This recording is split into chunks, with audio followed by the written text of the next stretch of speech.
Hello and welcome back to Rage Gaming and Diablo 4. With the Season of Blood underway, we've already had the ending of the race to World First 100. All 5 classes were represented in a shockingly small amount of time. The World First was achieved in just over 14 hours. To say the least, we are blasting through the levels now with the changes they've made. It's very clear that these changes are big when level 100 can be achieved so fast. Today then, we're going to look at who and what made it to level 100 in these crazy times. What were their builds? What content were they doing? How do they maximize their leveling experience? Well, at a certain point, it's just hitting the Nightmare Dungeon grind, in which you clear those as fast as possible. You actually do not push Nightmare Dungeon tiers, but remain in a small window of, say, a few enemy levels above your current, based on the current Nightmare tier. For example, the racer who reached level 100 first, World First, this season was doing roughly tiers 50 or so at level 98 plus. This means at max they were fighting monsters of 5 or 6 levels ahead of the current level. You do not then want to push tiers really hard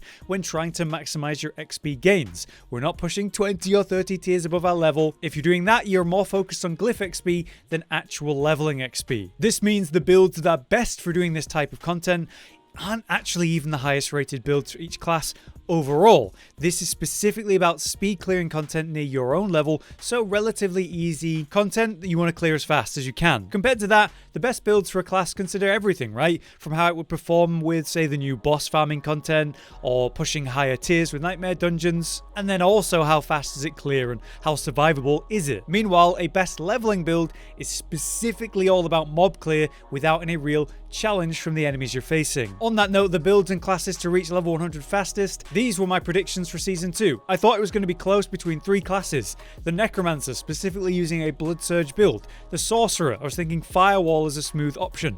And lastly, Rogue, which to be fair, pretty standard, I was thinking Twisting Blades. Under that, I thought both Barbarian and Druid would struggle a lot by comparison, where they don't have nearly as much speed potential. How did it actually end up though? Well, the source of this information comes from the group Diablo Builds, who ran an awesome race to World First for Season 2, the Blood Bounty event, to cover the race. They were tracking the levels of who and what and watching it all unfold live, which was a great way to follow the race in general. On the other hand, the other source is the website D4 Armory, as usual, which lets us look at what gear each player is wearing and look at what build they're using. Overall, the information was pretty one for one, with some discrepancies we'll discuss, but here's the rankings for the race to 100 for each class. We start with softcore, so racers, if they die, they can just respawn no problem, compared to the hardcore racers, who have to be a lot more careful and can't take as much risk to level fast. Our softcore winners then were the familiar names of Mr. Leguan and Vega, which hilariously hit level 100 intentionally at the same time. They were both playing Necromancers in a full 4-man group of Necromancers,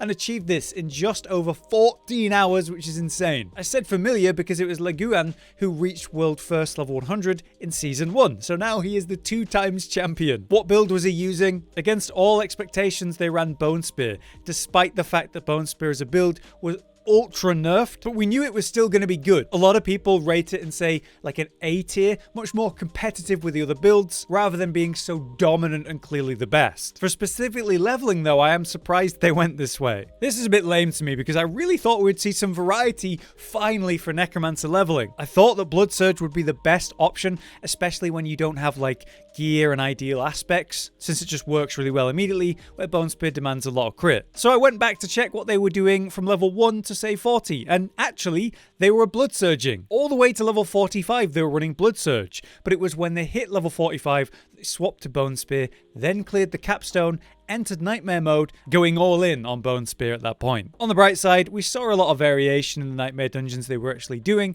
I believe in Season 1 it was everyone just bouncing around in the same Nightmare Dungeon version of Surat's Lair. This time the winners were bouncing around any suitable Nightmare Dungeon they could run without worrying about doing the same one that's maybe arguably the best in layout. This could be a representation of the fact that they made changes to dungeon layouts for Season 2 to make them more consistently good whatever dungeon you're in, so yeah, nice to see. Alright, so Necromancer was the clear winner of the race. The first 4 were all in the same group, and that was all Necromancers, but thankfully we do have a different class who looks to have come 5th. This was Flexible as a Sorcerer. Now unfortunately there's no footage I could find on Flexible's Twitch, so we're looking at footage of the next Sorcerer to reach level 100, which was not too far down, which was Kano. We can see on the skill bars that this is clearly a firewall build, like I mentioned in my predictions. The firewall build requires little gear to get running, much like Blood Surge, and for speed clearing without challenge, it does seem like a very good pick. Kano was actually in the same group as the following two classes to reach level 100, which was Barbarian and Rogue. Now, of course, it was Rob2628 back on Barbarian. This is the guy who hit World First level 100 originally back in pre-season as Barbarian, back when it was insanely strong. Rob hit level 100 this time in his group of 4 in roughly 19 hours, 19 minutes, which is interesting when we look at who won the hardcore race to World First rankings we'll talk about at the end. Rob represented the Barbarian class largely this time around though. The next softcore Barb to reach level 100 came in 20th, so that's a pretty big gap for the class. It says a lot that he was in a 4-man group of other classes though, no other Barbarians. I'm sure the shouts will have helped the group out a lot, but either way, Rob was playing Whirlwind Barbarian, as we should all have expected really. So for the Rogue, there's a bit of a discrepancy, as I mentioned, between the D4 Armory listings and Diablo builds listings. The Rogue Librix was the first to make it to level 100, separate to these groups that we were looking at. This was very closely followed by Lucky Luciano, who was actually part of Rob's group, as well as Kano. It's interesting because Lucky was actually the last to hit level 100 in that group, and listening to him, he kind of accredited to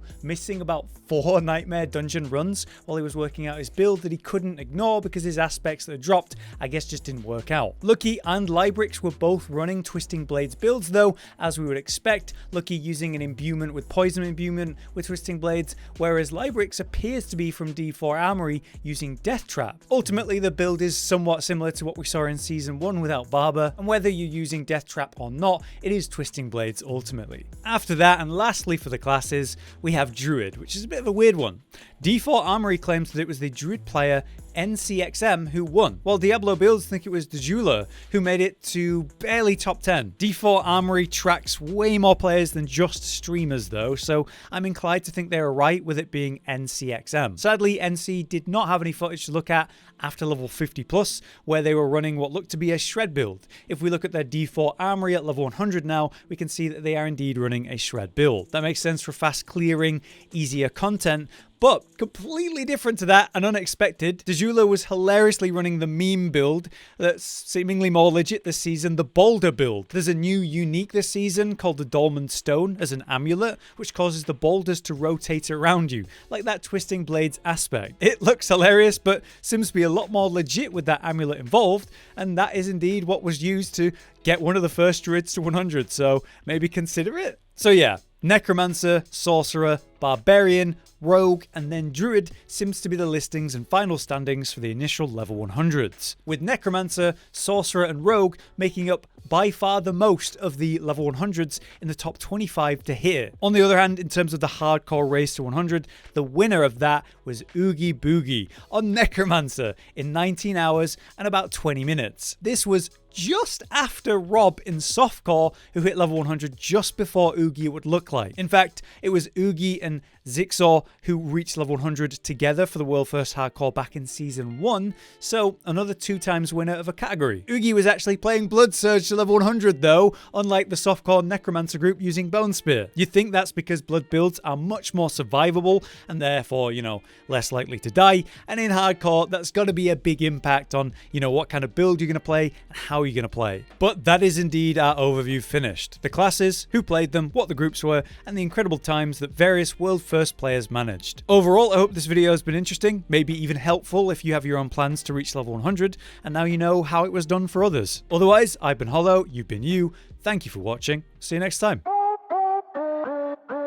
Josh, Cotton, and Hollow with the videos, dropping the humor like a hammer on your tippy toes, bringing entertainment on a daily arrangement to take our insanity and turn it into entertainment. Yes, I said entertainment twice, to reiterate that it is nice to look into your faces on a mostly daily basis when you let us in your homes to make the whole world a stage.